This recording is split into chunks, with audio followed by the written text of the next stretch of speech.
All right, all right, all right. We're ready to party, right?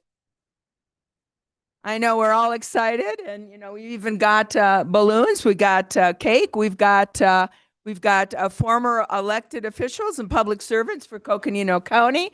We have our wonderful current public servants serving our community, and we're all ready to celebrate 135 years, right?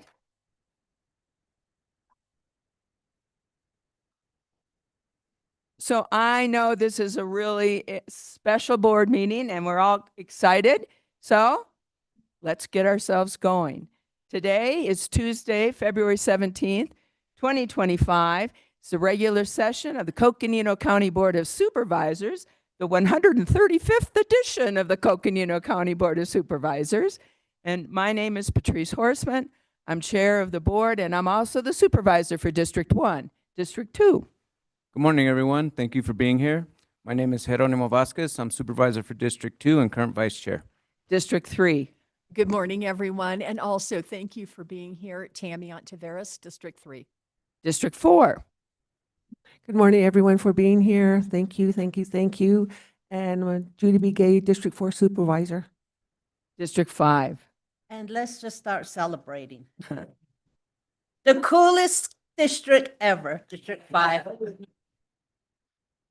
Yeah, we could say those are fighting words, but we're very, and we have the little gavel here is objecting. So no, we are very excited. And first and foremost, we want to honor our country. So those that can, please stand so we can say the Pledge of Allegiance.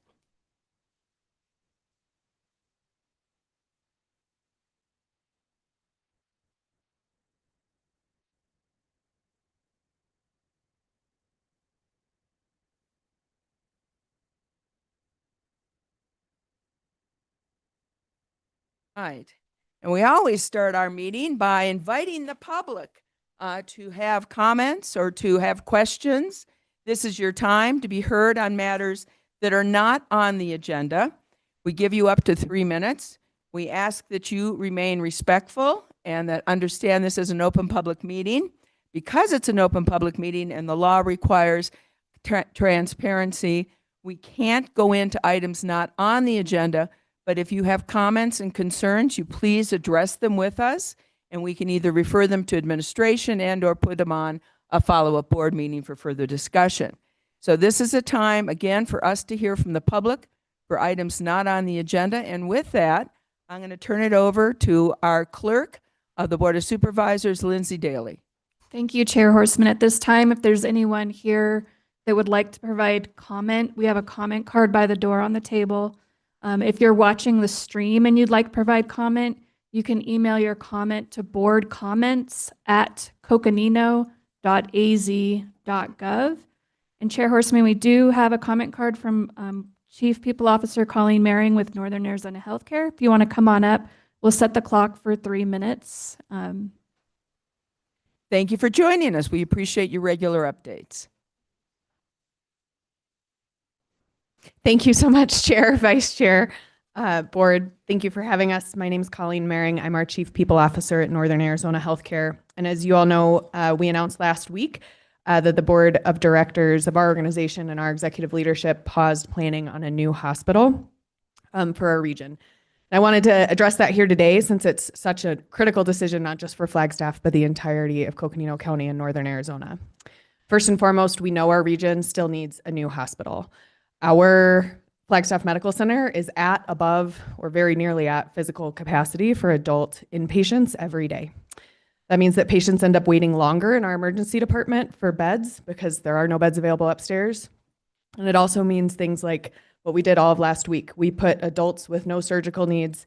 We parked their gurneys in the pre-op area of the operating room because we didn't have any other place to put them.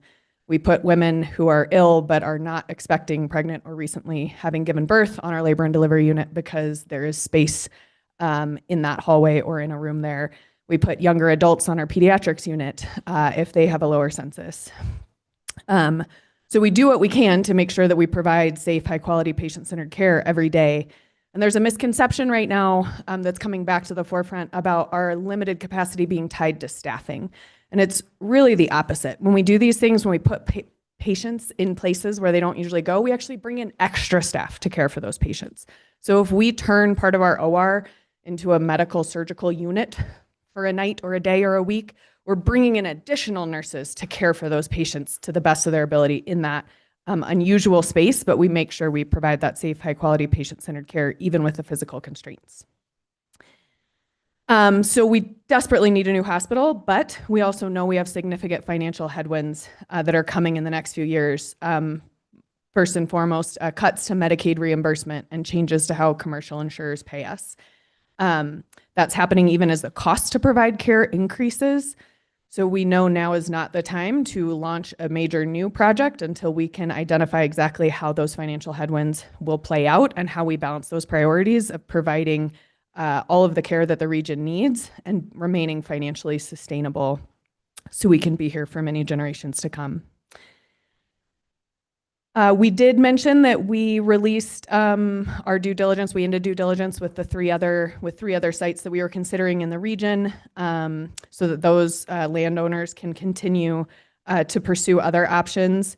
For the county, you all do know that we still own the land next to Fort Tuthill County Park. We have no plans to sell that land at this time. We really appreciate your partnership and ongoing conversations about how our potential plans impact your approved and potential plans for the park. We look forward to increased collaboration and continuing to work together. Healthcare is rapidly changing.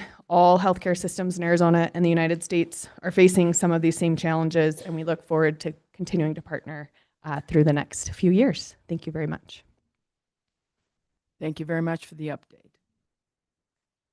Lindsay, do we have any other members who would like to address the board? And if there's anyone here in the room that would like to provide comment at this point, if you have not done a comment card, you can make your way up to the podium and we will provide 3 minutes for you to speak. If you're watching the stream format of the meeting, you can email your comment to boardcomments@coconino.az.gov.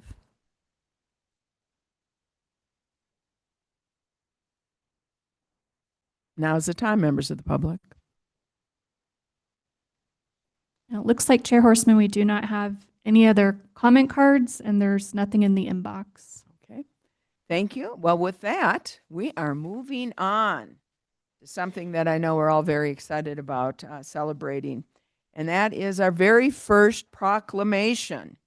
We have consideration and possible action to approve a proclamation celebrating the 135th anniversary of Coconino County. Yeah, exactly. And with that, I am going to ask all of the board members to take a turn reading it. I will start it, and I'll do the now therefore. Everybody else would take a 2 whereas. So let's go ahead and start this party going. Whereas Coconino County was officially established on February 19th, 1891, carved from Yavapai County as Arizona, the territory continued to grow and was named for the people whose presence and stewardship of this land recorded history. And whereas Coconino County is home to sovereign tribal nations whose cultures, languages, and traditions have shaped the region for generations, including the Havasupai, Hopi, Wallapai, Kaibab Paiute, San Juan Southern Paiute tribes, and the Navajo Nation, whose enduring contributions continue to strengthen the county today. And go on the next whereas, oh, the next one too. Oh, excuse me. The arrival of the Atlantic and Pacific Railroad, and now the BNSF Railway, in the late 19th century led to the founding of Flagstaff as the county seat and accelerated settlement, commerce, and connection across northern Arizona. And Whereas in the early 20th century, Latino and Black families established deep roots south of the railroad tracks while working in the lumber and railroad industry that fueled Flagstaff's economy and shaped the culture of the community. And whereas the county's extraordinary public lands, including the Grand Canyon, San Francisco Peaks, Coconino National Forest, Vermilion Cliffs, and high desert plateaus, have long defined its identity, supporting connection, tourism, scientific discovery, and outdoor recreation. And Whereas historic Route 66 brought travelers, commerce, and cultural exchange through Coconino County, shaping communities and leaving a legacy that continues to define the region's sense of place and connection. And whereas the founding of Lowell Observatory in 1894 and then Northern Arizona University in 1899 established Coconino County as a center for scientific discovery, higher education, and innovation, contributing to global understanding of the universe and generations of educational opportunity. And whereas from the development of public infrastructure, public institutions and infrastructure to advance education, healthcare, public health, public safety, and emergency preparedness, generations of residents and public servants have worked together to build resilient communities across urban centers, rural towns, and unincorporated areas. And whereas Coconino County has long-standing tradition of collaboration, civic leadership, and stewardship, and honoring its past while preparing for challenges and opportunities of the future. Now, therefore, be it proclaimed that the Coconino County Board of Supervisors hereby recognizes and celebrates the 135th anniversary of Coconino County, honoring the people, places, and partnerships that have shaped the county for more than a century. Signed and sealed the 17th day of February, 2026. Members of the board, do I have a motion? So moved. Do I have a second? Second. I have a motion and a second. Board members, all in favor of celebrating Coconino County's 135th anniversary by this proclamation, please signify by saying aye. Aye. Aye. It is unanimous. We are celebrating.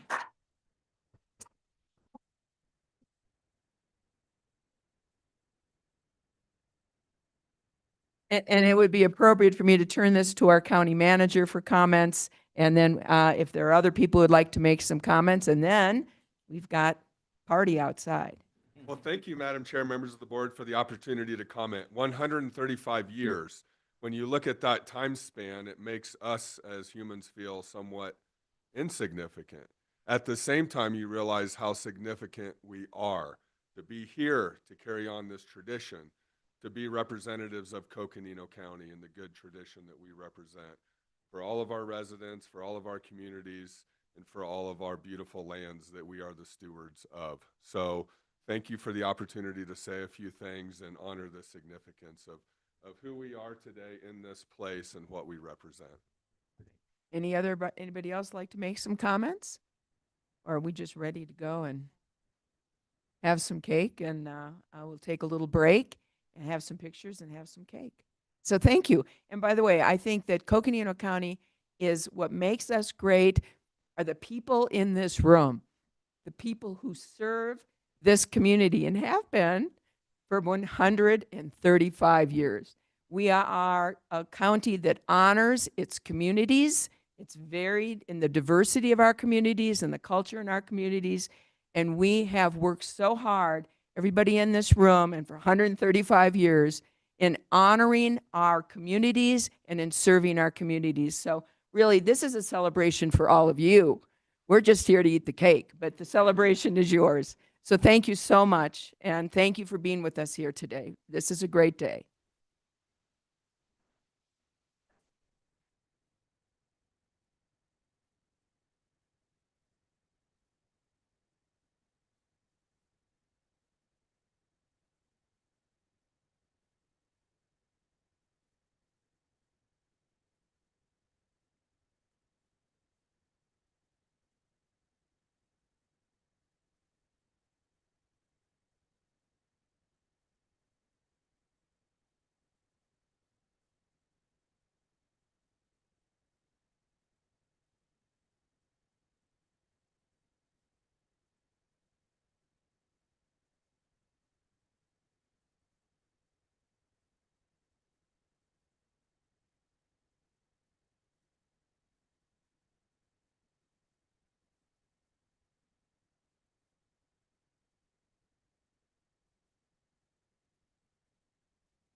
It's a magnet. Oh.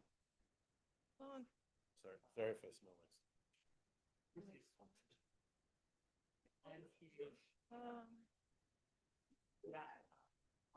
Oh, that's awesome. Wow. I'm excited. You call it in? Yeah. It's like So stuff. caller. Yeah. It's our big weekend.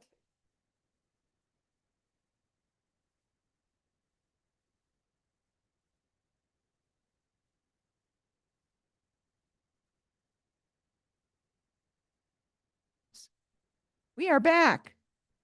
And that was great. And we are moving on for a very important proclamation and honoring those that have served our country through the Peace Corps. Number 2 is consideration and possible action to approve a proclamation designating March 1st through 7th, 2026 as Peace Corps Week and celebrating the 65th anniversary of the Peace Corps. And I see we have fellow Peace Corps alum, Tom Hanachek, our very own Tom Hanachek, who's going to introduce this item and also our proclamation. So, Tom, I'm turning it over to you. Excellent. Thank you very much. And it's a hard act to follow for the 135th anniversary. So we figured a couple of us would dress up, both Tara and myself. These are clothes from the countries that we served in. And I did pick out the brightest and cleanest one that I had. I have some other ones that are a little bit fancier, but thank you for having us here.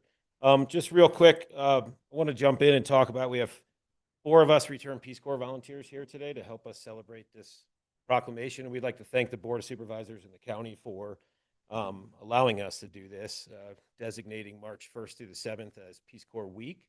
It's certainly a really cool thing on the 65th anniversary. So real quick, I'd like to introduce Jim McGeorge here. He is we'll call him the OG of Peace Corps volunteers. He did his service in 1968 to 1971 in Liberia, Africa. So he was one of the first in the first 5 or 6 years of the Peace Corps. And we have Tara Clifton, who's the Assistant Director of Facilities Management, who served in Ukraine from 2009 to 2011. And that she's wearing something from Ukraine. She could probably talk about it if you'd like. And then we have Jacob Onaki from HHS. You all probably remember him from COVID and epidemiologist. But Jacob he served in Africa in Malawi from 2013 to 2015. And then I served in Gabon, Africa, which is right on the equator from 2001 to 2003. So we all served in different programs. I actually did not catch what they taught. For me, I taught environmental education in the primary school systems in a small village of about 500 that was anywhere from 2 hours to 2 days from the capital, depending on if bridges washed out or trucks broke down. So when you all get up, if you just want to talk real quick about your programs, just real quick, I think it'd be good. So a couple stats that Jim was nice enough to bring. The proclamation has a stat on there. We have nearly 250,000 people that have served in the Peace Corps since in the last 65 years. Currently in Arizona, there are 71 Peace Corps volunteers active, 21 of which are from NAU. That's pretty impressive. That's a large percentage of folks. The Peace Corps currently is in 62 countries, and they have currently 3,100 people serving in the Peace Corps. And, I missed this stat, Jim. Sorry about that. Out of the 21 students from NAU that enrolled in the Peace Corps that are currently serving, they're in 18 different countries across the globe. And one more fun fact, Arizona has a total of 4,200 return Peace Corps volunteers. So this is just 4 of them. We are the only 3 in Coconino County that are return Peace Corps volunteers that we currently have, but we've had past employees that have served in the Peace Corps In the, within the Correct. county employee. organization. I happen to know a few that are within the Thank you, county, yeah. but Thank you. County with a capital C.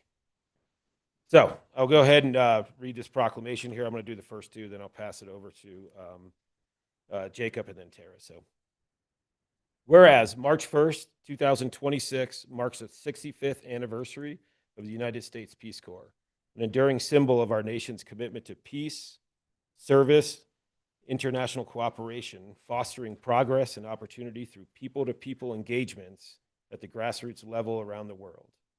And whereas on March 1st, 1961, President John F. Kennedy signed an executive order establishing the Peace Corps, inspired by his call to Americans to serve others, promote peace, and build mutual understanding through service abroad. And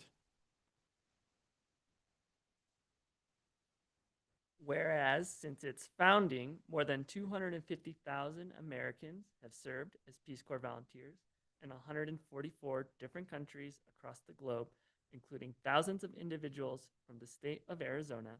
And whereas Peace Corps volunteers have made meaningful and lasting contributions in areas such as education, health, agriculture, environmental stewardship, and community development, improving quality of life in communities worldwide while strengthening friendships and understanding between the people of the United States and other nations. And I was an education volunteer. Okay. Whereas Coconino County recognizes and values the service of county employees who have served as Peace Corps volunteers, bringing global perspectives, cross-cultural understanding, and a commitment to public service into their work and community. And whereas Coconino County supports the 3 goals of Peace Corps: to help the people of interested countries meet their need for trained individuals, to help promote a better understanding of Americans on the part of the people served, and to help promote a better understanding of other peoples on the part of Americans. Now therefore be it resolved that the Coconino County Board of Supervisors does hereby proclaim March 1st through 7th, 2026 as Peace Corps Week in Coconino County, and encourage residents to recognize the achievements of the Peace Corps and honor the service and dedication of its volunteers, past and present. And I was in Dobromil, Ukraine as a youth development volunteer, about 10 miles from the Polish border. amazing. Thank you all for your service. It's incredible for our country and quite frankly, showing the goodwill and heart of America all across the world. So really appreciate your service. With that, and there may be comments here, but before we get there, let me get the motion and get this passed first. Do I have a motion? So move. I have a motion for the proclamation designating March 1 through 7th, 2026 as Peace Corps Week and celebrating the 65th anniversary of the Peace Corps. Do I have a second? Second. We have a motion and a second. All those in favor signify by saying aye. Aye. Aye. All right, Tom, I'm going to turn it to you, then I'll turn it to members of the board here. Oh, I was just going to, we do have a banner and we'd love to have a photo with the board if we have All right, time, so we will after- absolutely get that before we leave here. And I'm going to turn it over to my colleagues to see if anybody has some comments. Supervisor Ontiveros. Thank you, Chair. I am a big advocate for the Peace Corps, and I am so glad that President John F. Kennedy did this in 1961. And of course, he was all about his famous quote, "Ask not what your country can do for you, but what you can do for your country." And this, of course, just followed in those philosophical footsteps. So I appreciate that you all came this morning because you've really put a personal touch on this for me. And I love hearing those stories and where you guys are from. And I imagine you probably have many stories that go with your time. So thank you for your service. Much appreciated. Any other comments? Supervisor Vasquez? Yes, thank you. Yeah, thank you for coming and bringing this proclamation to us. Service to other people is so important, and service in other countries is really important. And the opportunity and the experience to be in other countries and learn about other people and then exchange what America brings to the world is really important. And so really glad we were able to do this proclamation today and looking at AmeriCorps or Peace Corps. And I was going to say, I didn't do Peace Corps, but I did AmeriCorps, and AmeriCorps was built out of the same philosophy, but doing it at home. And so the roots of AmeriCorps came from Peace Corps. So thank you. We need a photo. Madam Chair, Oh, Supervisor Fowler. I, I, I am in full support of these foreign programs where we work with other countries and to improve their lives, their health, and just basically building communities, and that's what the Peace Corps is about.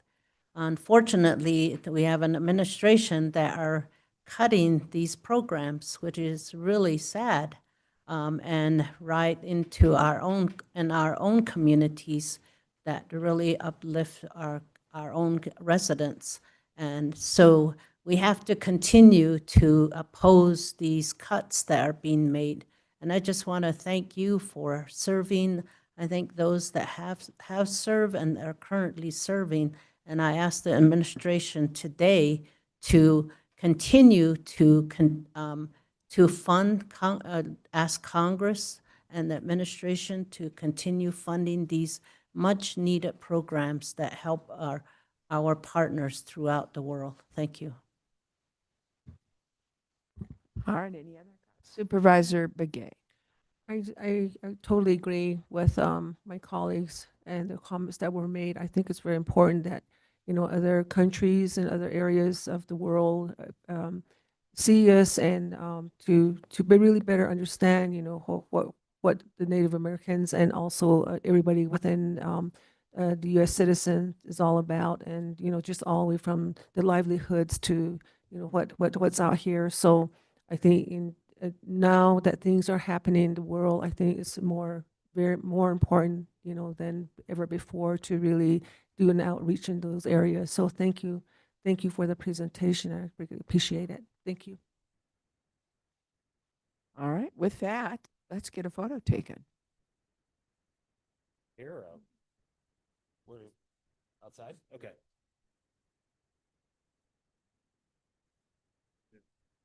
Oh, thank you.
Mine's from George Bush, Jr., yeah.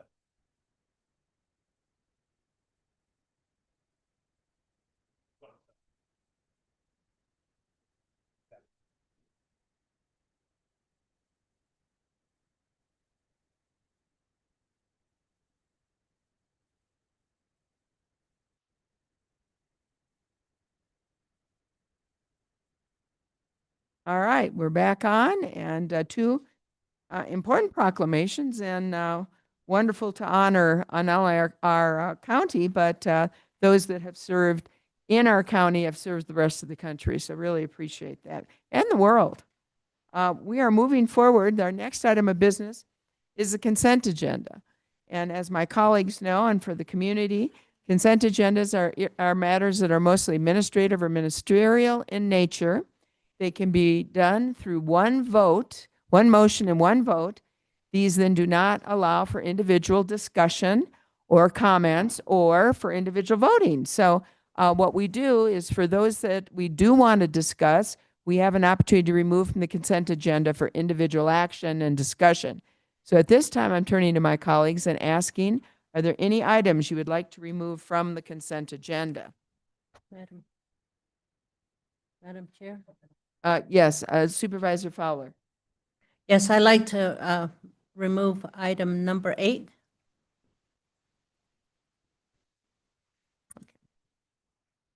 Any other items to remove from the consent agenda? And if not, at this time, I'd entertain a motion to approve the consent agenda as set forth in the agenda. Do I have a motion? So move. I have a motion. Do I have a second? Second. Motion is second. All those in favor of accepting the consent agenda exclusive of item number 8 signify by saying aye. Aye. Aye.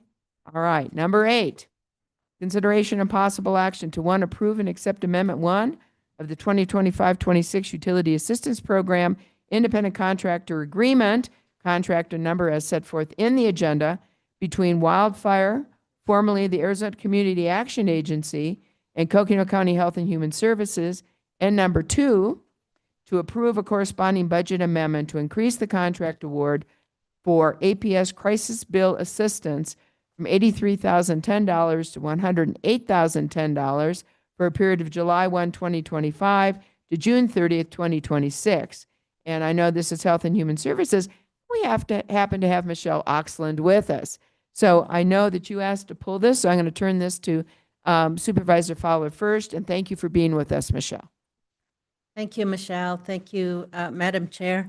I pulled this item just for information purposes now that we have 3 storms that we'll be moving through, and we hope those are nice wet storms that come through. People will need assistance and have requests in the past, and will be requesting, where do I turn to? Who do I call? I think this is really a timely item to get the information out into our community. So thank you, Michelle. Thank you, Chair and Board of Supervisors. We're really grateful to APS for this. It's an additional $25,000 to our contract, so that'll give us 4.5 more months to spend $25,000. To date, we've already assisted 73 families with an average bill of $450. In order to qualify for this program, which is really the big need that we're wanting to push out there, is that you have to make below 200% of the federal poverty limit. So when you're thinking about numbers, a family of 4 has to make less than $60,000 a year, or a family of 1 less than $30,000 a year.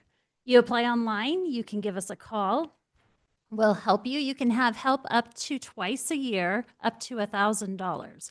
So when you think back 2 years ago, our cost that we've been assisting families was about $420 a month, and now we're already at $450 a month. So the costs have just gone up, and we know more families than ever are in need and in need of this help so they can pay their utility, they can keep a roof over their head, and especially this week, stay warm. That is really an important factor for us. So we're hoping everyone will give us a call or hop online, and we are happy to assist people. So thank you for pulling this. Thank you. And this is for all people throughout Coconino County. The entire Coconino County residents, yes. Thank you. And a big thank you to APS. I mean, APS has been a great partner of the county and has truly come forward in our time of need, both in emergency situations and quite frankly, just in programs such as this. So a big thank you and a big shout out to APS for their working with us and to helping to build a more resilient and community for all. So thank you for this and thank you for the information. Thank And you. as always, we appreciate what you and your staff do. Thank you. Appreciate it. Supervisor Fowler, do I have a motion? I do, Madam Chair. I'd like to move that we approve this item. We have a motion. Do I have a second? Second. We have a motion and a second. Item has already been read. So at this point, I'm going to ask for a motion or for a vote. All those in favor signify by saying aye. Aye. It passes. Thank you, Michelle.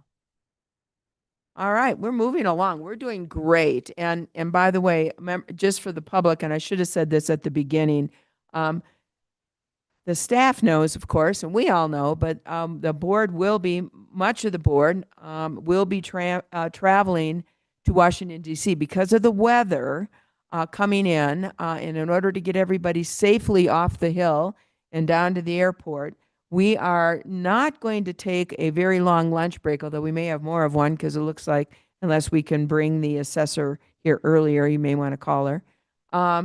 And we're going to have a working lunch, and I know they got us some sandwiches, so we will take a brief break to get our sandwiches and bring them back here as we move forward, so that we can proceed and get everybody out of here in a safe manner. So let's move forward. The next is we need to resolve from the Board of Supervisors to our role as the Flood Control District Board of Directors. Do I have a motion? So move. I have a motion. Do I have a second? Second. I have a motion and a second. All those in favor of being the Flood Control District Board of Directors signify by saying aye. Aye. Aye. We are now directors. And with that, we do have a consent agenda item. We have 2 items on the consent agenda.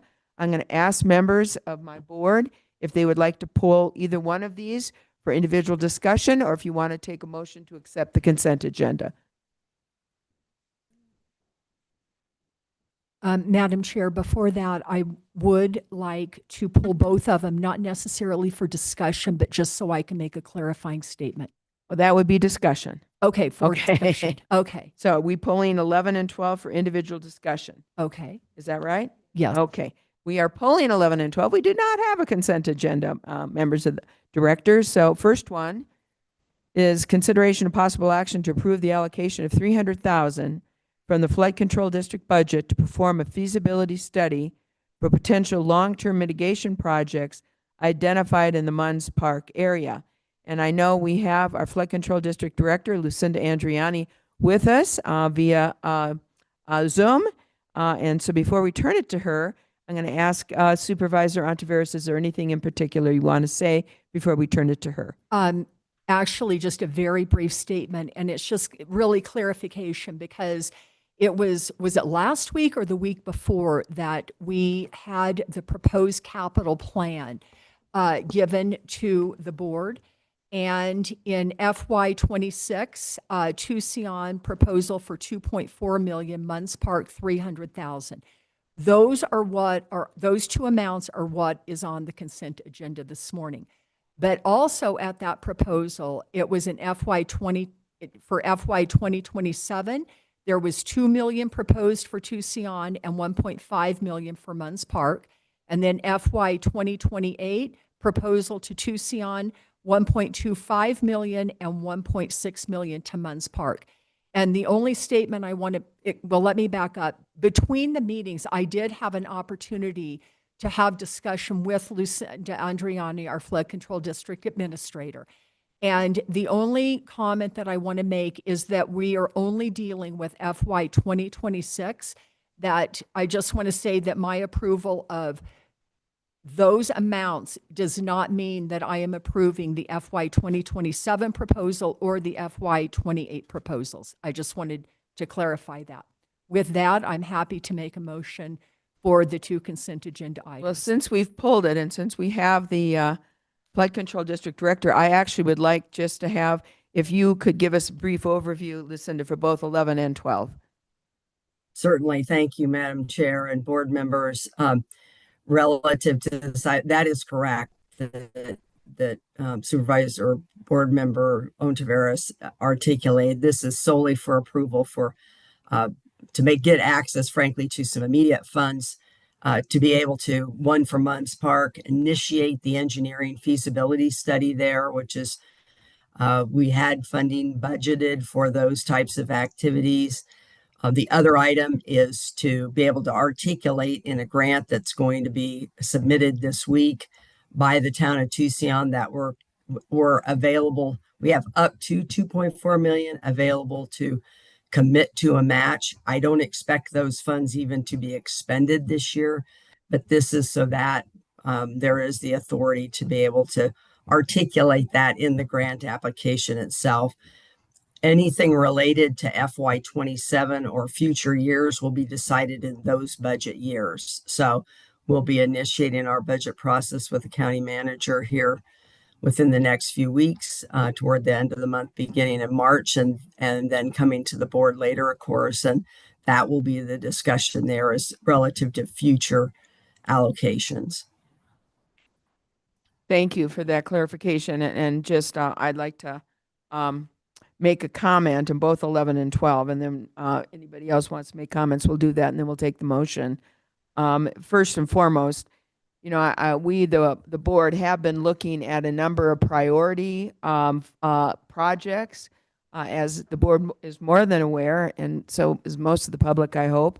The most of our time and attention have been dealing with crisis, from the floods, for fires, of course, and then the post-wildfire flooding that has resulted.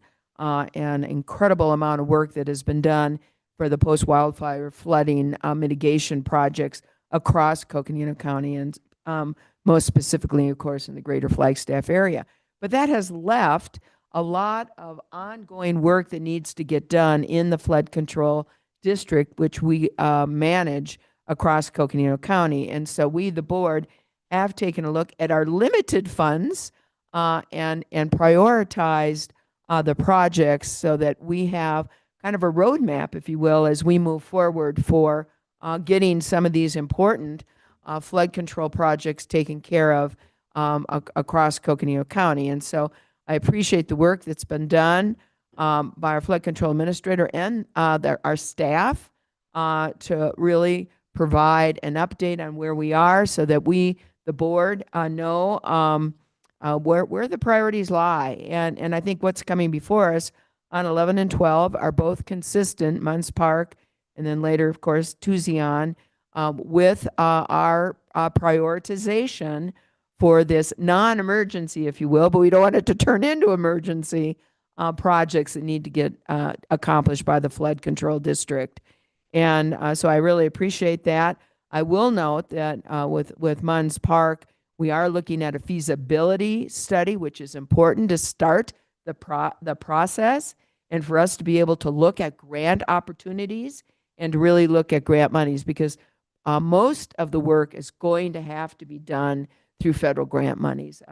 It's way beyond our ability as a county to be able to perform most of this, but we can start it, and starting it through the feasibility study. Same with true with Munns Park. I'm sorry, Tucson, which is a little farther along in the process. Tucson, the town of Tucson, went ahead and did obtain funding to do a feasibility study. So their feasibility study is done. That puts Tucson and us to support Tucson, not to take over for Tucson, but to support Tucson in their quest to get federal grants and federal monies to help on some extensive flood control projects that need to get done here. And specifically, this one is to utilize the BUILD grant in partnership with the town of Tucson, in which we, the board, if that grant is approved, we, the board, would commit to a match, quite frankly, so our dollars would go farther. And we would put money together so we could get 3 to 4 times that. I can't remember because I can't do my math right. 3 to 4 times that for the projects for the town of Tucson and to assist the town of Tucson. So really, that's what 11 and 12 is. It's considered continuation of our very extensive discussions as the flood control district on these priorities. So That was probably more than we needed, but that's my background, and I'm sticking to it. Any other comments, questions, members of the board? Madam- Supervisor Fowler. I like it that you stick to it. So I just want to thank our staff. I mean, this has been a long coming. Every time the one phase ends, and then they're always looking to the next phase. I really appreciate that. And then to just really make it very clear for our community as well as the board makes it so much easier for us to approve these projects and to really understand where we are, where we came from, and where we are and where we're headed. So I just want to appreciate our staff for that. Thank you. Thank you, Supervisor. Anybody else? Or Director, I should say. Yes, Director Vasquez. Yes, thank you. Just wanted to state that it's good to be looking proactive in the types of projects that we can be doing to deal with flooding, because over the last 5 years, we've dealt with so much retroactive, reactive responses to flooding. And so look forward to seeing how the feasibility study comes out from Munns Park, and also just how our projects progress as we move forward. Thank you. Any other comments, questions? With that, Supervisor Ontiveros, I would take a motion on number 11. So move. We have a motion, consideration for the allocation of $300,000 from the Flood Control District budget for a feasibility study for the Munns Park area is more fully set forth in the agenda. Do I have a second? Second. All those in favor signify by saying aye. Aye. Aye. It is passed. Number 12 is consideration and possible action to approve the allocation of $2.4 million within the Flood Control District budget to serve as a match for the better utilizing investments to leverage development, also known as BUILD, grant in partnership with the town of Tucson for a long-term flood mitigation projects impacting access to Grand Canyon National Park and also State Route 64, the town of Tucson, and the Tucson wastewater reclamation water plant. Do I have a motion? I have a motion. Do I have a second? Second. I have a motion and 2 seconds. Supervisor Vasquez and Ontiveros. All those in favor signify by saying aye. Aye. Aye. It is unanimous. Both have passed. Thank you to our Flood Control District Thank Director you. on these. All right, we're Thank you. moving on. We need to now resolve back as the Board of Supervisors. Do I have a motion? So move. I have a motion. Do I have a second? Second. I have a motion and a second. All those in favor signify by saying aye. Aye. Aye. We are now the Board of Supervisors. So, and we're doing really well on time. So that's really good.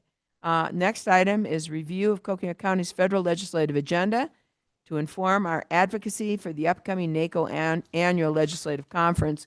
Of course, most of this board, sans me, will be going to.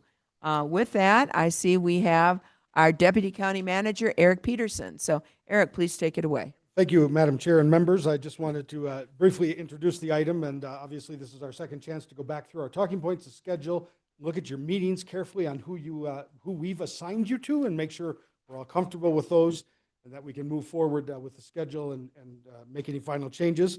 I just wanted to emphasize that with, as the Madam Chair said, with all of us sort of traveling a little earlier, we will be available to you on cell phone, the Government Affairs team and I, as you need to make changes. If things come up along the way, just let us know. And I just wanted to take a moment to stop and thank both our Nexus team in DC and also Keith and Sean for the great work they've done to pull together and to sort of see the vision I had on a much more consolidated schedule and understanding of where we were going. Obviously, Treasurer Benatar's race for NACO second vice president kicks off at this event as well. So we have a Coconino County presence to bring, as we always bring, to our matters in DC and to our colleagues in other counties across America. And I really just want to praise the team and all the work of the district directors that have gone in to this event to move us to this point. We fly out Thursday, maybe some of us Wednesday, some of us Friday, but we fly out and we are prepared to go back on the Hill and take the mission of advocacy for the county to the federal lawmakers. So, And you may also want to just address, I mean, one of the important things we will also be doing back there is our very own treasurer, Sarah Benatar, is running for second vice president for the whole NACO organization, which is a huge position to be held and certainly puts us, Coconino County, in the spotlight across the country. So you may want to talk about that. absolutely, and thank you, Madam Chair, for the question. Treasurer Benatar's candidacy for the second vice president is going very well in my estimation. I see a lot of positive movement in that area. For those at home, the millions of people watching this on TV, I just want to say, this is not a race of a politician seeking a different office. This is a dedicated county servant running for an unpaid position to further the work of local government, to be another strong advocate, and the benefit that it brings back to us in Coconino County, a county already so dependent on our federal partners and the federal agencies and the other fellow counties that we work with, that to have a successful election in this area will just improve our advocacy and the work of the government affairs team and our public affairs and also our intergovernmental work with other counties. And it brings a spotlight to us, so we have to step our game up and, make sure we always look good. But then also it brings us that extra, the extra win behind us as well, with Treasurer Benatar's candidacy and what I think will be a successful election to the office and 4 to 5 years of great service to the NACO organization. Well, as I said, it's really going to put a spotlight on Coconino County. It's going to put a spotlight on this board. And I know this board's going to be very, very active back there, not only meeting with our agencies and with the representative senators on advocating for various policies important for Coconino County, but quite frankly, to hopefully get Sarah elected and really, as I say, a spotlight on us and what we're doing here in Coconino County. So it's wonderful to take that next step. So, and do we have anything from Keith? Yep. All right. Probably don't have too much to add in the interest of time, but we did put on everybody's podium there, whatever they call that, the dais. That's it. I was looking for the word. Anyways, the talking points scheduled for your Hill visits, and of course, a few of the visits are in the schedule, but the time hasn't been denoted yet. So Bob and Anna are still working to finalize a few of the meetings, like with Senator Kelly and stuff, but those will all come together. They always do.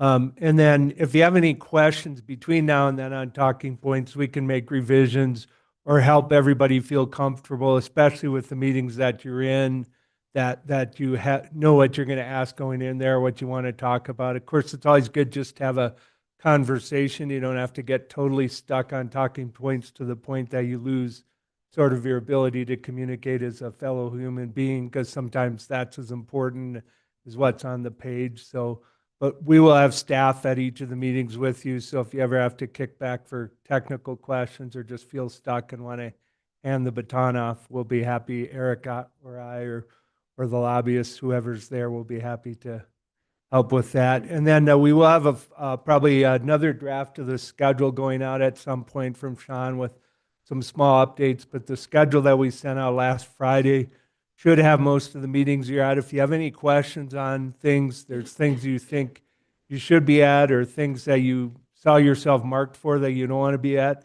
feel free to come talk to us because we can change that. It's the schedule, especially the NACO schedule, isn't etched at stone, and you're all individual elected officials. We have spots where we need people at, like on their individual steering committee, but for some of the workshops and stuff, it's kind of up to you what you want to get out of it and how you can use that to help the county. Any questions?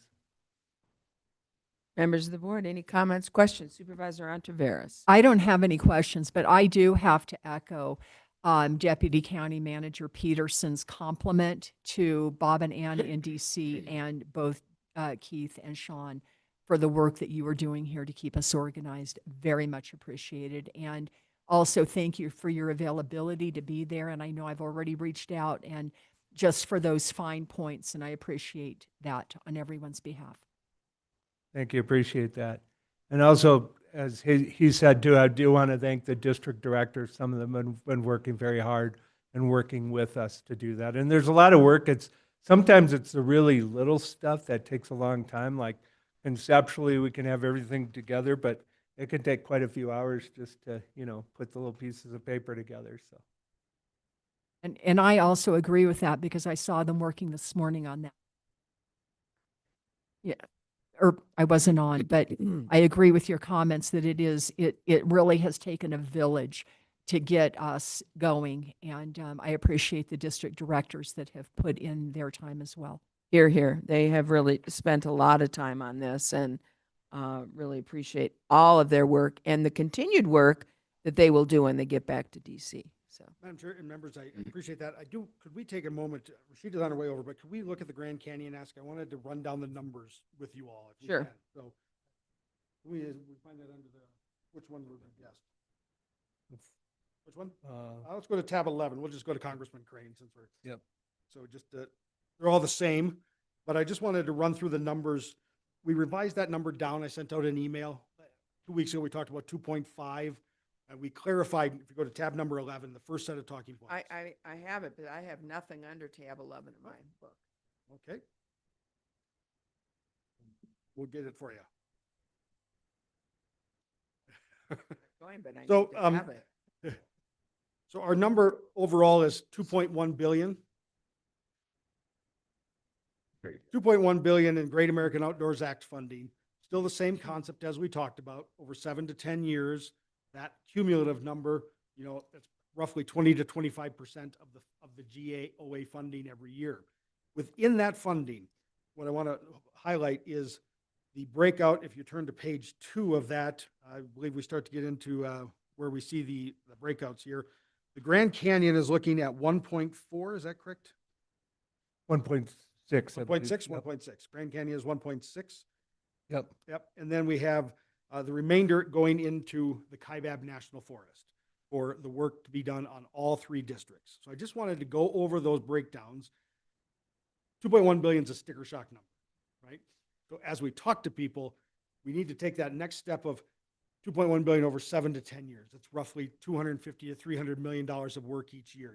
That brings people, if you just break down the math some way, it lets people see the scale of it. We're gonna, 1 year the lodge will get built probably on the North Rim, right? And then we'll do some forest restoration. So there's a scale, that scaling approach is what we're talking about, and that helps absorb that sticker shock when people are, in the meetings with you. And then the other important fact about GAOA funding, which we discussed, is it is for recreation purposes. But currently we can't use it for vegetation management or forest restoration, as we would say. So we have to make sure to add that piece of the ask that, in this funding ask, we also need you to authorize vegetation management or forest restoration within the GAOA funding.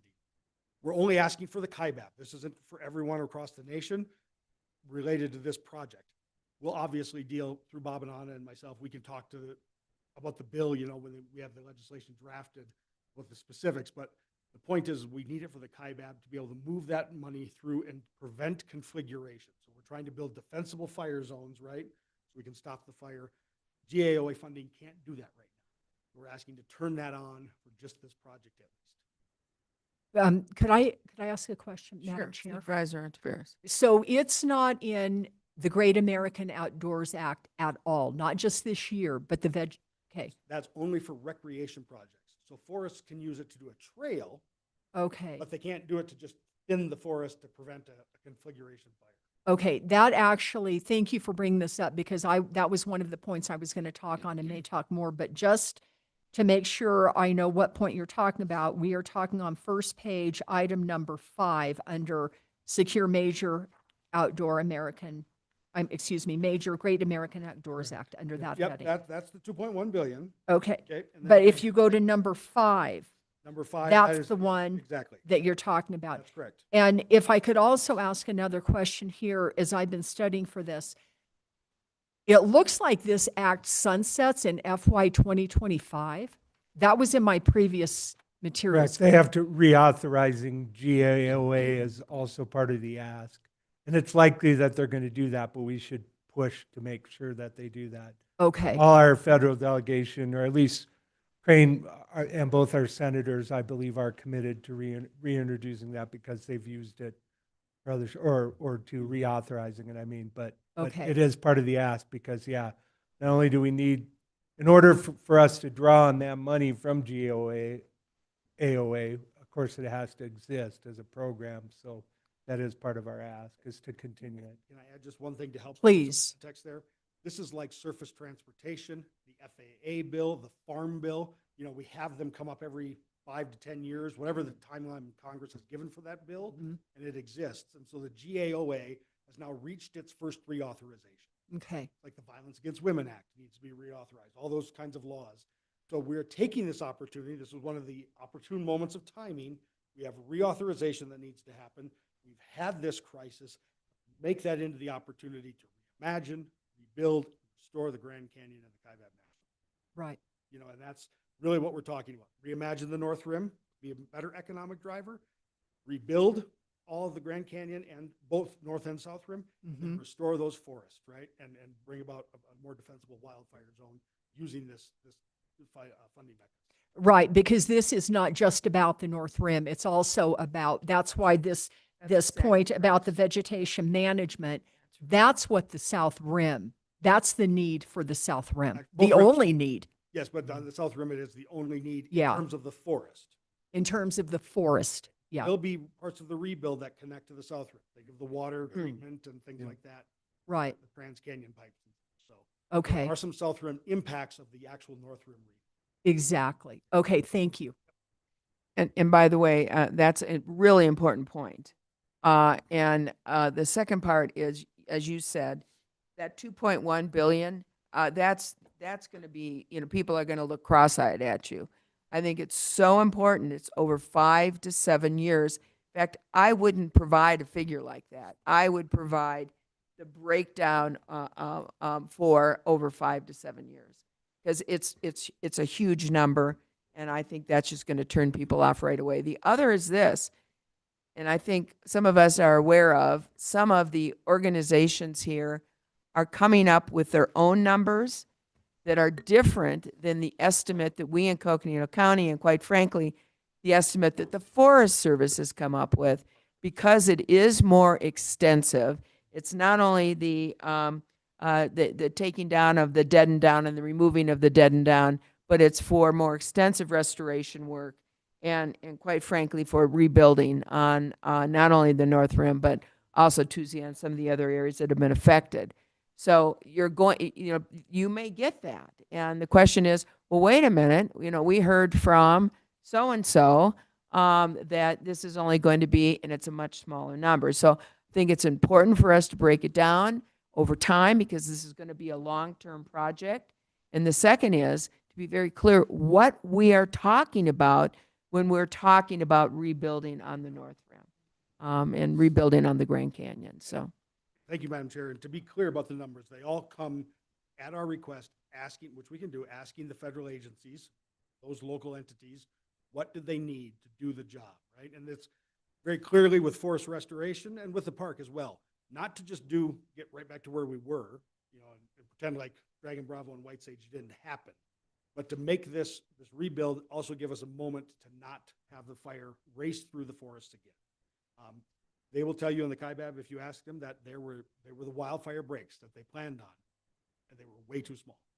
And so that is the kind of restoration that needs to happen to be able to move the project forward to prevent configuration in the future. So that's those kinds of talking points. Absolutely right from this chairwoman. The numbers you will hear from others are not the numbers provided by the agencies to those folks. Okay. All right. And that is really good information. Because we don't want to see this happen again. And that is a really, really critical point, is how do we prevent this from happening at the North Rim? Because God forbid this happen at the South Rim, where 90 to, I'm going to say it's north of 90% of the visitation comes. If this were to have happened at the South Rim, that would have been beyond devastating to the region, the state, and frankly, the nation.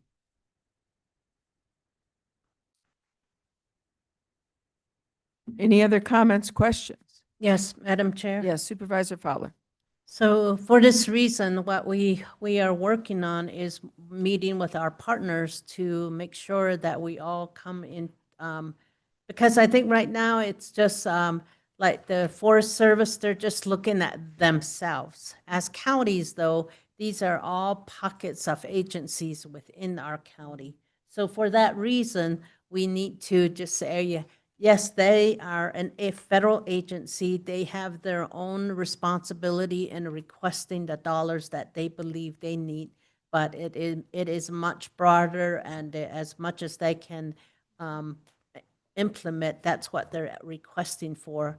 And then there's the Grand Canyon National Park, on the South Rim as well as the North Rim. Then we also have BLM, and we have a lot of, and then we have interest groups. So if we, what we're trying to do is bring all of them together at different times to eventually really come together. So this is our first ask with numbers. When Keith and I traveled there last year during RAC meeting, and we met with senators across the country, they were all asking how much, and let's get our let's get that in order, and let's be able to restore. And everyone was interested in doing that. So I think that I think our numbers taking our numbers there, people are our congressional delegation as well as other partners throughout the country.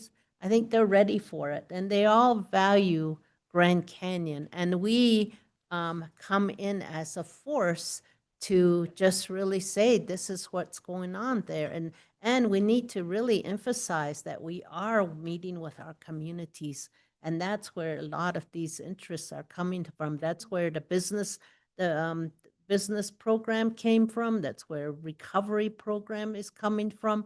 So I think we need to really just really emphasize that as well. So I just want to appreciate how the thought came together, and this is a real complex ask when it comes to Congress, and at least they have something that they'll be able to move forward on our behalf. So thank you.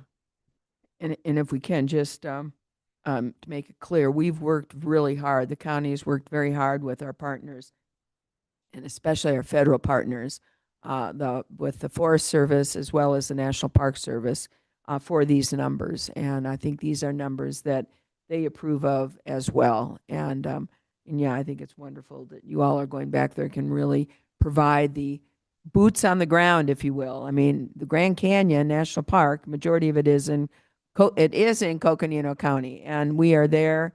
We are there to advocate on behalf of our residents here in Coconino County that are rely so much on the Grand Canyon. So, but we are working very closely with our partners. That we're in agreement on these numbers. So, any other comments, questions? All right. Pardon me?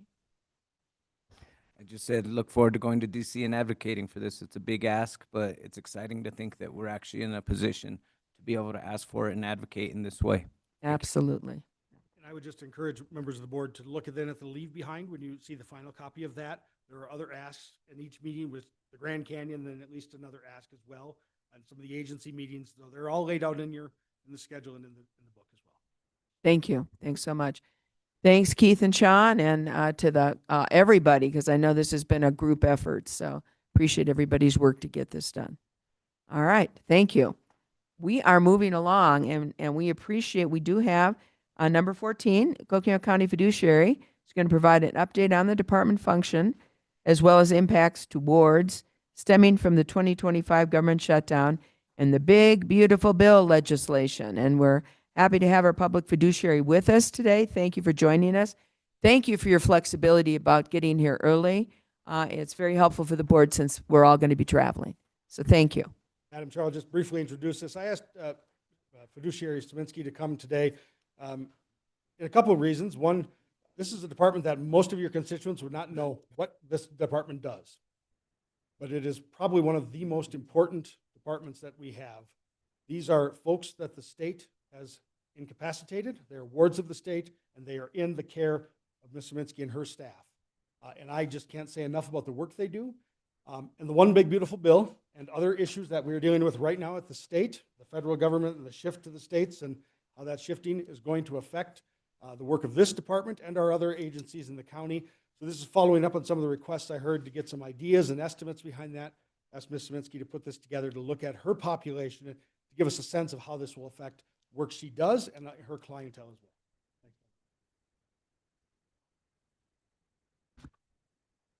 Thank you so much, Supervisor Horseman and, or Chair Horseman, apologize, and Vice Chair Vasquez and supervisors of the board.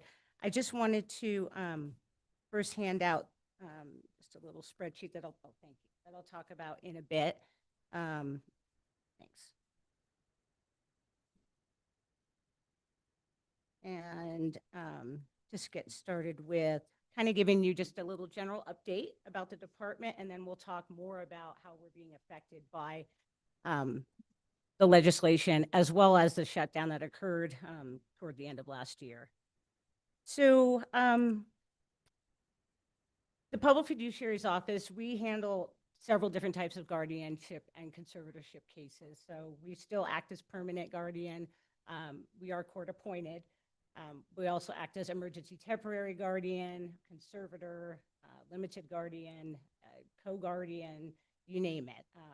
We are appointed in several different capacities. It just depends on what level of care the client needs and also what's most least restrictive for the person, because guardianship continues to be one of the most intrusive forms of adjudication that anyone could be put under.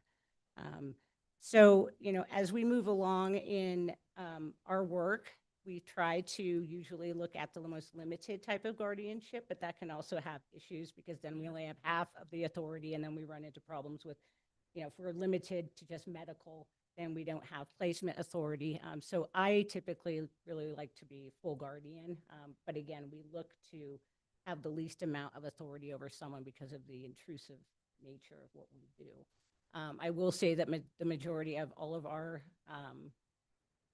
cases right now, I would say maybe 3 or 4 out of 133 clients have limited guardianships. The need for full guardianship still exists heavily with our clientele.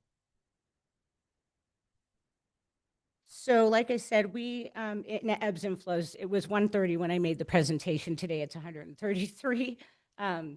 So we're currently operating with that many clients. Our case administrators manage caseloads of around 32 to like 35 clients. It's a heavy caseload because of our region, very large. We have clients in county and out of county, going all the way to Phoenix, down to Kingman, even as far as Show Low.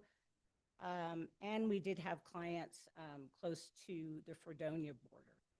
So our region continues to be very large, and that's a challenge for us. It's a big expense because we have to statutorily visit our clients. It's mandated at least once a quarter. Quarterly is not enough, I will add, but that is statutorily how often we see them. But we do lots of meetings virtually to kind of pick up having to travel so far around our area. But to me, it seems like our region keeps growing because of housing. We're very limited in housing in Flagstaff and Coconino County overall, especially for our mentally ill. 40% of our clients are seriously mentally ill and continue to reside in the Valley, as far as Tucson. So when we're trying to place people who are residents of this county, they are forced out of their normal residency, which can be very hard on them. We've had clients that were pushed out to Phoenix and didn't do well and ended up either AWOLing or having to go inpatient at a level 1 psychiatric unit. So these are challenges that we face in placement as well as the clients, because it's just not ideal for them to be, one, deemed incapacitated, granted a guardian, and then kind of uprooted. We really try to keep people in the area that they are from and reside in, but that's just not possible today because of the resources are still so limited with placement. Just a little history, back in 2017 was when I think the minimum wage law was really starting to pick up.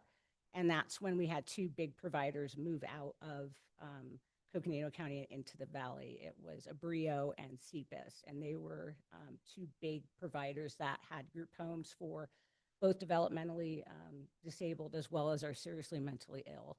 So that continues to be a big struggle for us.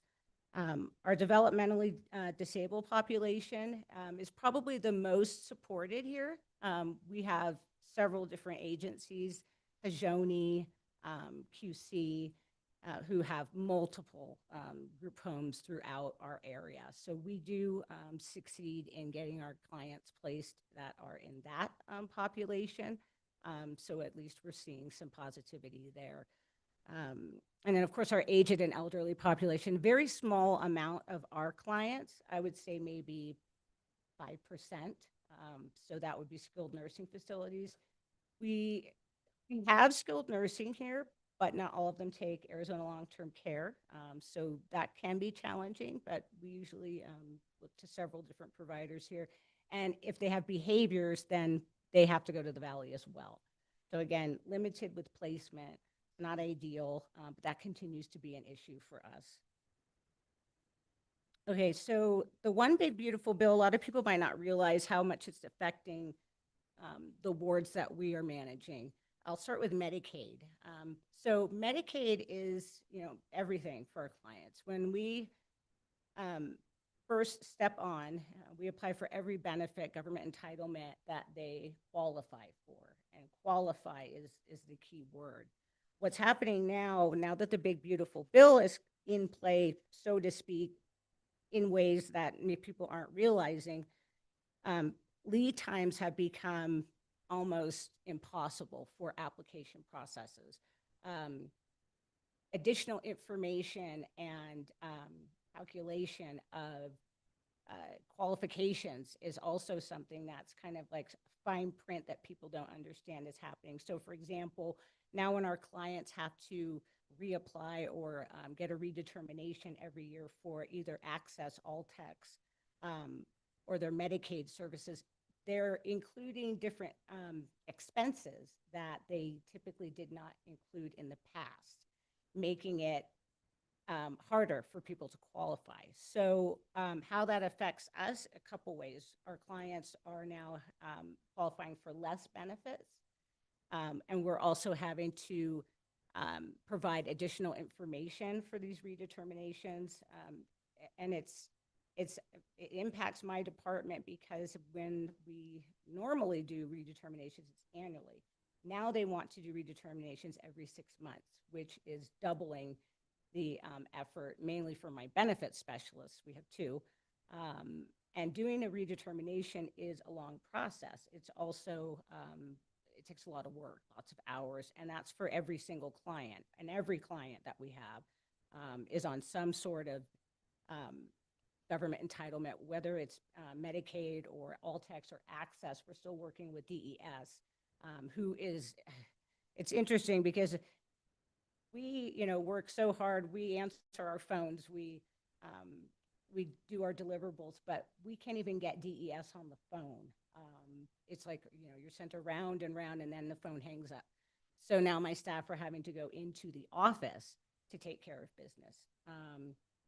Also with Medicaid, what they are looking at too is even people who are disabled, they're focusing on, can they work? And so that's also coming into play, and we're having to reprove that our clients, some clients do work, but we're having to prove that some of our more disabled clients, no, they cannot work. So that's another aspect as well.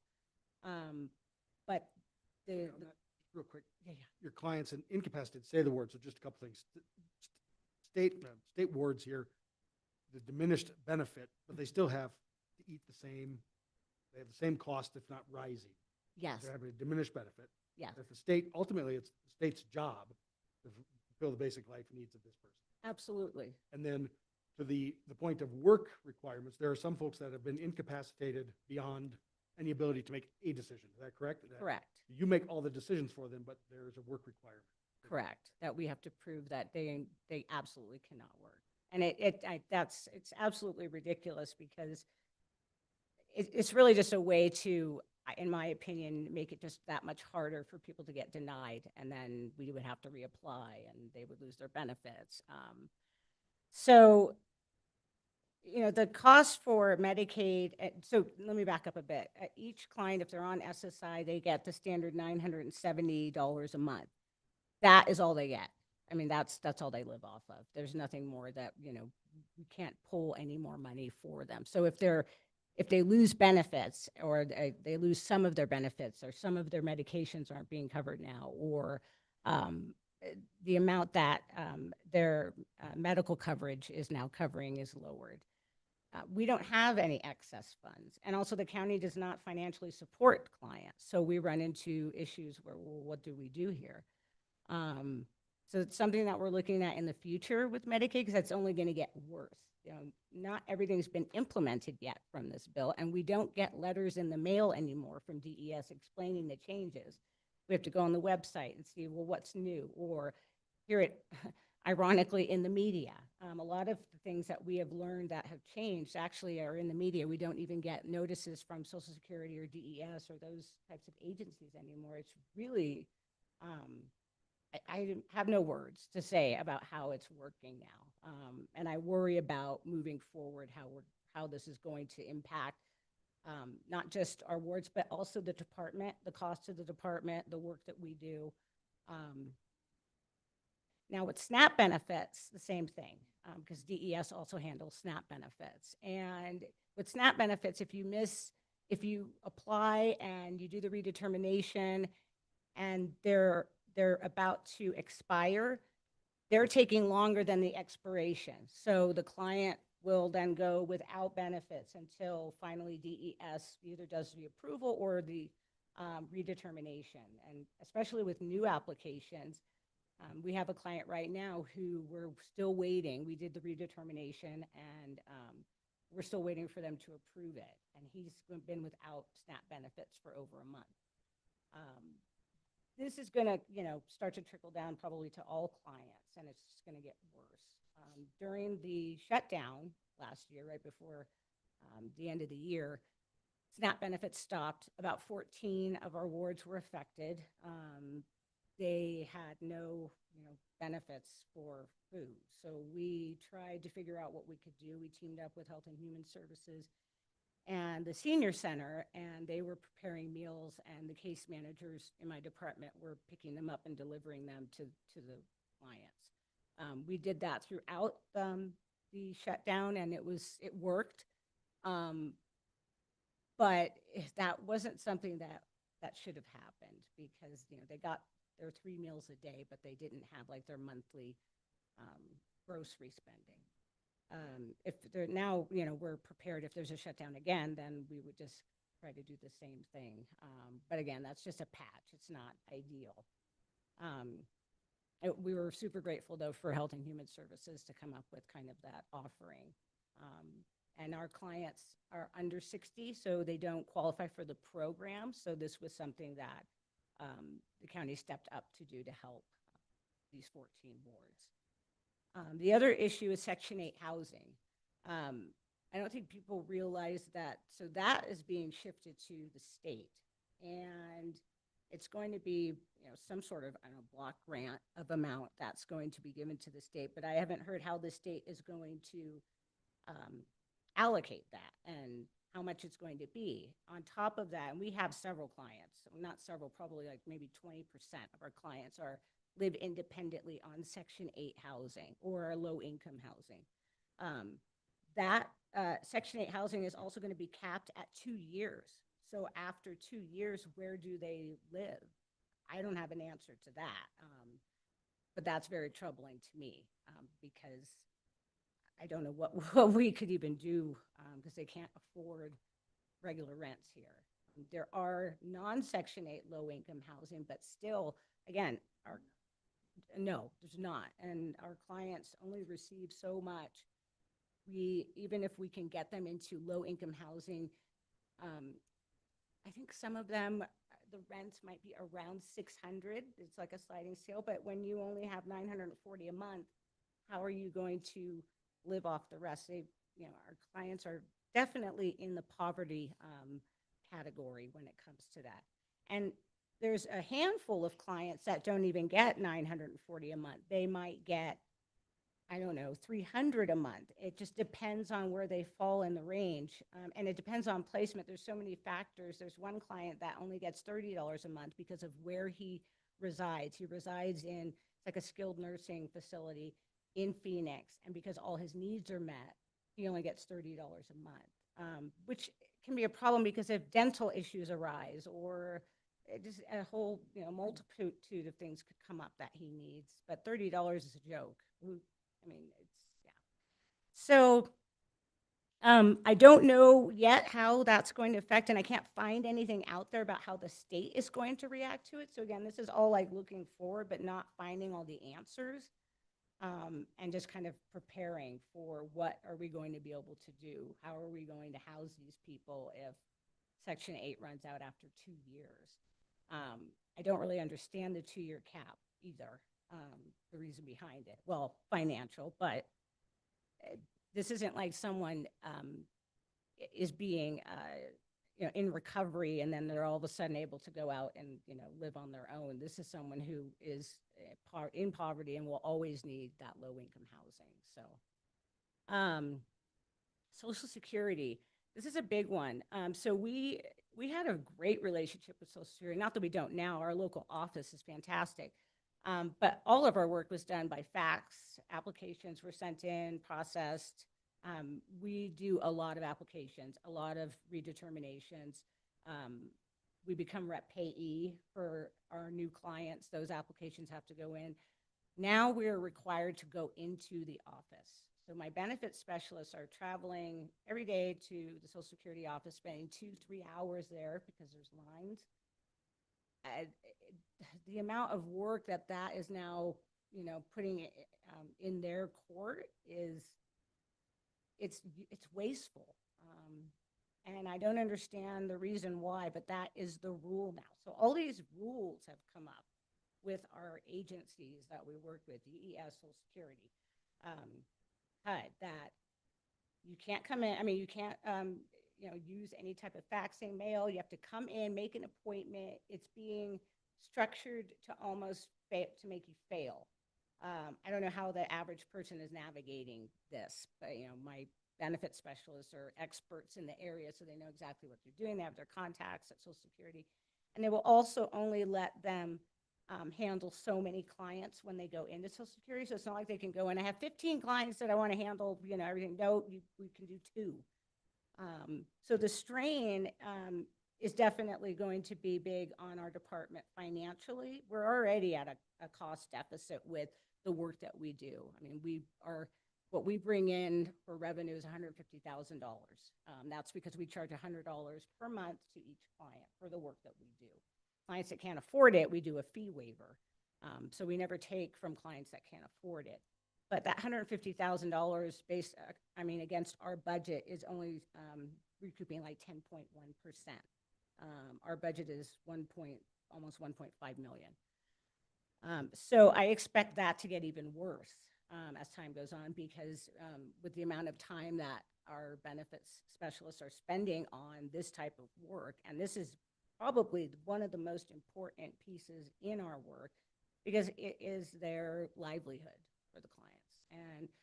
And any type of disqualification or denial can have tremendous impact to the client, especially if they were to lose any type of services or benefits. I want to turn to the sheet that I gave you and just kind of quickly talk about that. So where this ties in is, so we did our user fee study, and as you can see, if you look at the column on the right, what our subsidy and our cost is for all of the, these are the main types of work that we do. And if you look at how much our cost deficit is, it's we're basically funding the whole amount for our clients. The cost to us is going to increase.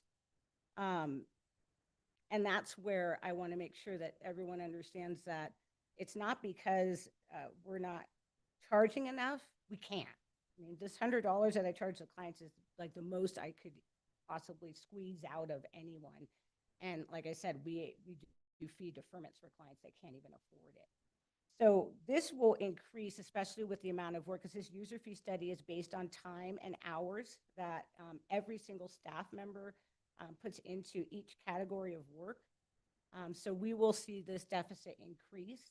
So this, I guess what I want to do is bring it to your attention that the big, beautiful bill doesn't just have, on the outside, all these issues or all these restrictions, but it also is going to trickle down and really affect the department from a financial standpoint. The client, it will not affect because we will not raise fees. We will absorb the cost. But that's kind of where we're at. And we are very worried that more is going to change, and more, as soon as more is implemented with the bill, we'll start to see even worse lead times with agencies. So it's not happy days in the pub fit office, but we're doing our best. I'd like to open up to questions. Well, probably some comments more, and I think we have to quit calling this the big beautiful bill. It's not. It is affecting our most vulnerable population in Coconino County, and it is quite frankly not doing what these programs were intended to do at their creation. And you're exactly right. I mean, you're talking about planning, but it doesn't sound like there's any plan B. It sounds, quite frankly, that we are going to a situation that is going to deeply affect the ability to provide services, essential services. I mean, we're talking about places to live. We're talking about food. We're talking about medical care for our most vulnerable population, 200% below the federal poverty limit. These are the absolute poorest of our population. These are the people who need our help the most. And this is not something that local government has the financial ability to pick up. That's why these are the federal programs. And that's why we have worked in partnership with these federal programs. One of the things I'm going to strongly suggest is that we as a board, when we go back, it's great that we're talking about forest restoration. It's great that we're talking about the rebuilding of the North Rim. It's great that we're looking at these important projects for us here in Coconino County. But these are essential projects for us, essential projects for our residents, and we need to start bringing these forward. We need to start as a board and as a county advocating stronger for these projects. And we need to stop calling it the big, beautiful bill. It is not. It's a big, bad bill. It hurts our people. So those are my comments. Any other comments? Supervisor Fowler. Yes, thank you for bringing this to our attention. The more we hear about the impact from this bill that was passed to not only to individuals and families and children that we to people that are really in need of help, but it also is the cost to our local government, counties, tribes, and that's what we need to make sure that we. I like to see a leave behind. We have an opportunity here to be traveling to Washington, D.C. to meet with our congressional delegation. We may not have time to explain it all, but they will take the time when we leave our packet behind for them to really read it later, and also to tell a story about these individuals. That has the most impact, is these stories about individuals that cannot do for themselves, that are without food,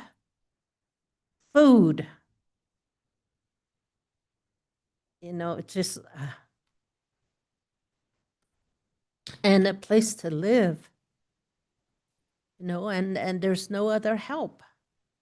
We're very fortunate. I'm very fortunate.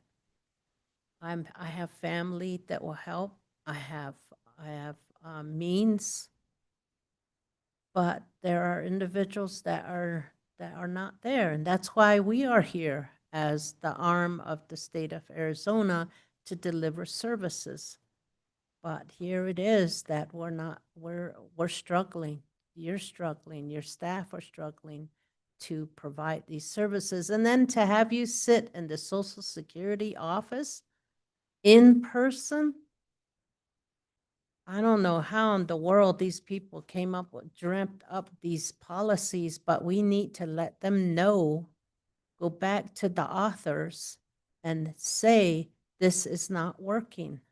It is absolutely essential. The other thing too is that I wish we had known about this earlier, because we have resolutions that have gone through that are being adopted at this meeting, this legislative meeting, through our National Counties Association board, through our steering committees, and we could have had them be introduced. I don't know if there's like a last minute opportunity, an emergency resolution that we can submit through the health committee. And I don't know if we have anyone that is on the health committee that can speak about this. I know I'm on the rural caucus, and I can I can introduce it there. I'm also on the community development, and I'm also on the board of directors where I can speak about this. I just need information, just exactly what you just delivered. If we're experiencing this, all counties are experiencing this, and it's especially impacting the rural counties. And that's where we can really highlight this, and we'll be able to put this on the NACO agenda for the year to really educate our Congress and the administration to say that this is what's happening, and you got to change this, and that what is that change? What are our recommendations? See, we have to say what the impact is. We have to say how the financial impact as well, and also what is the solution? What is our recommendation to the federal agencies? We can do the same to the state as well. This, when I wish, you know, the state, you mentioned the state several times. We can also do the same there as well. So please provide us information. Keith and Sean are not here, but I'm sure that they'll be able to bring this all together. So I appreciate this information. Very, very emotionally moving, because we don't want to see people that way. And we represent all people. We don't know, we don't care where they are. We don't care what their color is. We don't care what their language is. We represent all people here, and we want to be the voice for them, and to be able to carry a strong message so that we can change these policies, these laws that have been changed, and we can do it. So thank you. Any other comments, questions, Supervisor? We'll go all down. Supervisor Vasquez, go down. First off, thank you for the presentation. It's very sobering when we're talking about our most vulnerable, literally our most vulnerable in our county, to know that 130 residents have been impacted in this way. And, you know, we're going into budget season and seeing how these costs are just going to accumulate for your office, how that impacts as we're moving forward, thinking about it. And I agree with my colleagues. We definitely need to be advocating on the national level and telling these stories, because that's what makes the difference, is when people hear the real impacts. It's easy to talk about it when it's just numbers, but when you actually hear the stories of folks and how they don't have a place to live, they don't have food, they have $940 a month to figure out how to make all these things happen, that's powerful and that's impactful. And so, again, I would just reiterate, please, if you could provide us some of those stories, some written bullet points or some things, a leave behind would be great, you know, but things that we can advocate for when we're having these meetings, and to take advantage of the time we're in DC to really push and advocate for our most vulnerable residents. Thank you. Supervisor Begay. Thank you. Thank you, colleagues. And that's just exactly what we need to do is, since we're already going up there, I think we need to, you know, to start advocating now, because it's only going to get worse. Things are going to get bad, and, you know, we're going to be losing people. You know, it's just something that's really sad that, you know, we're put in this predicament now.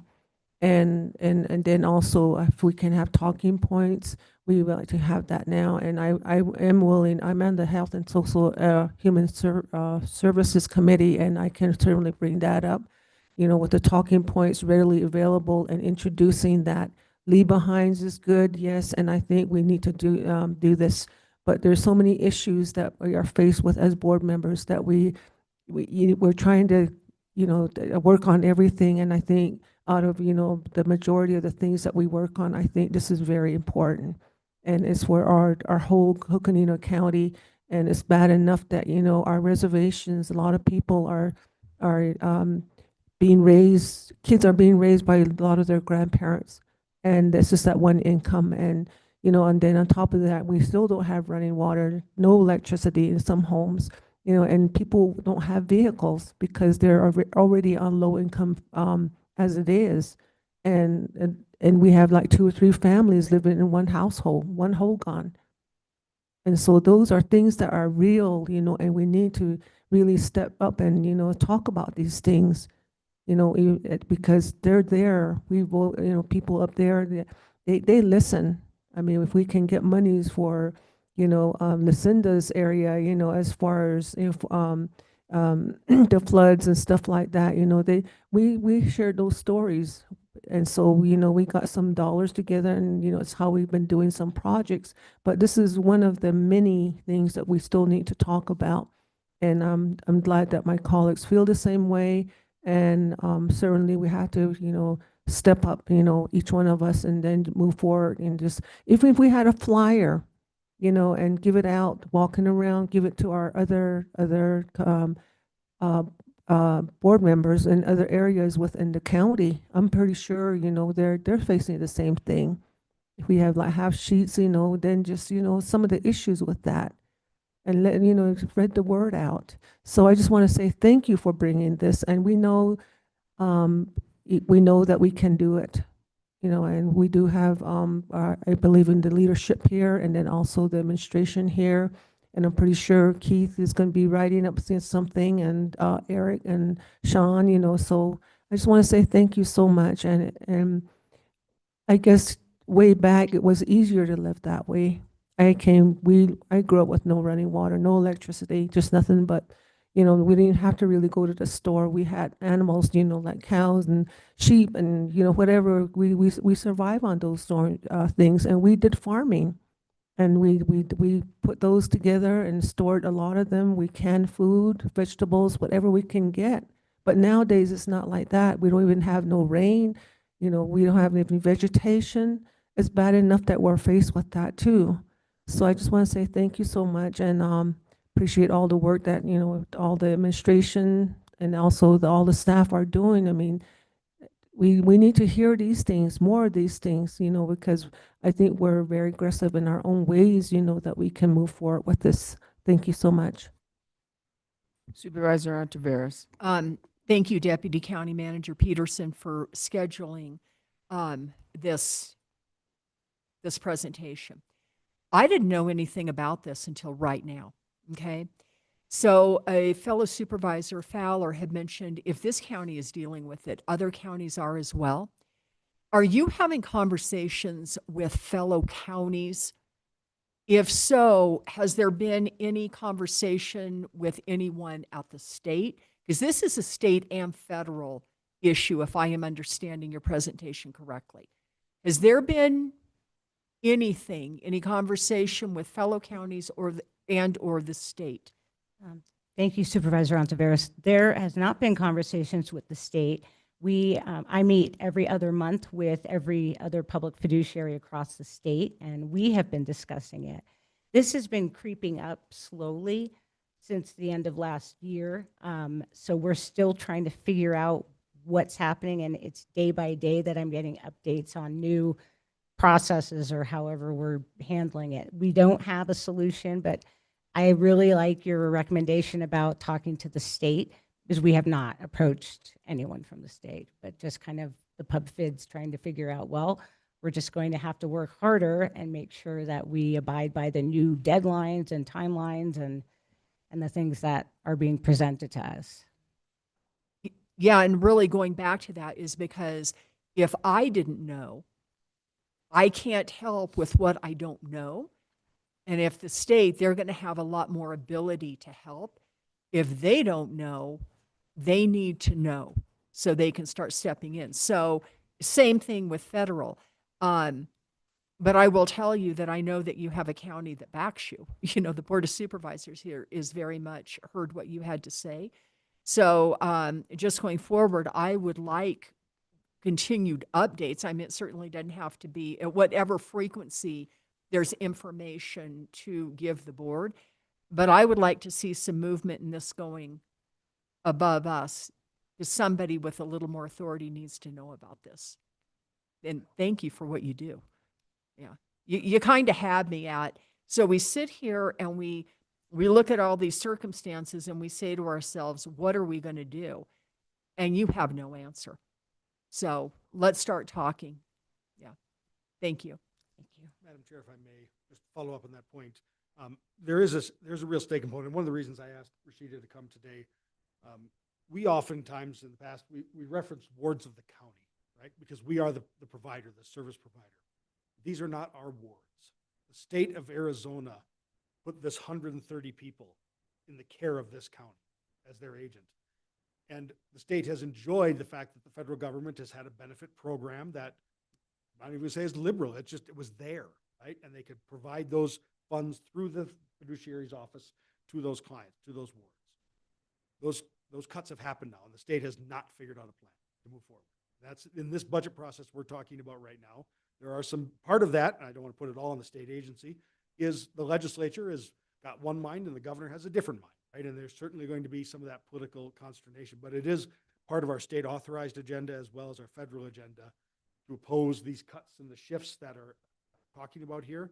But it is a hard press at the state because, and this is a real disappointment I had with the state, when the government was shut down, these are wards of the state that the state did nothing for the SNAP benefit, nothing for HUD.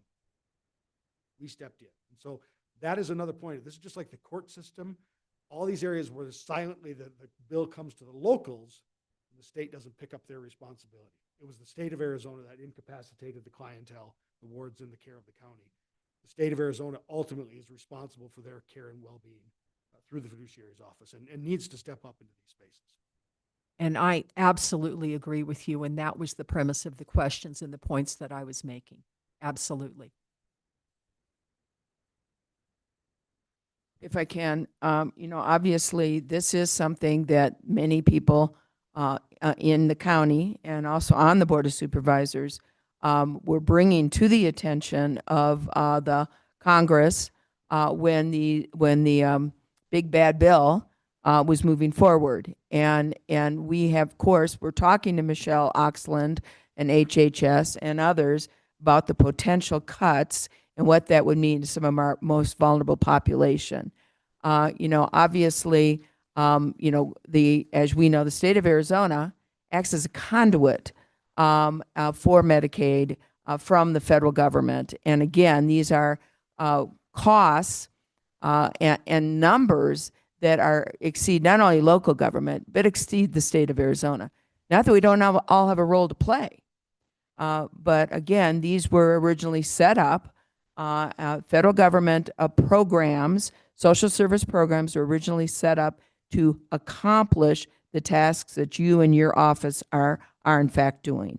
And so these cuts to these programs, which have been long set up and have long served our country, not to mention the state of Arizona and Coconino County, are being so seriously affected. So I think this is a wake-up call for all of us, again, to see what the actual results are.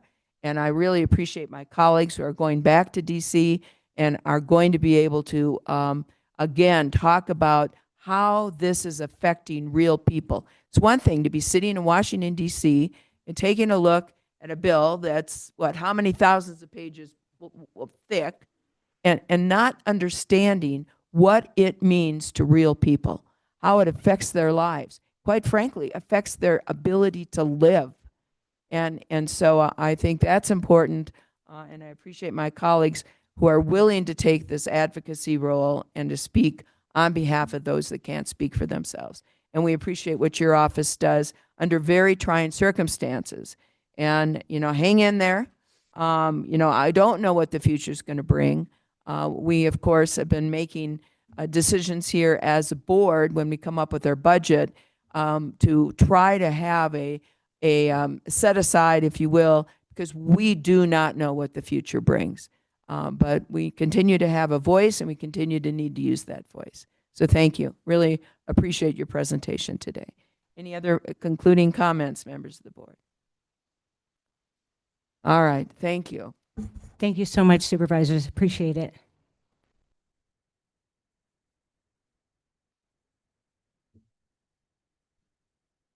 I think at this point, we are at, and I know you do, and we are at the point where we have an executive session.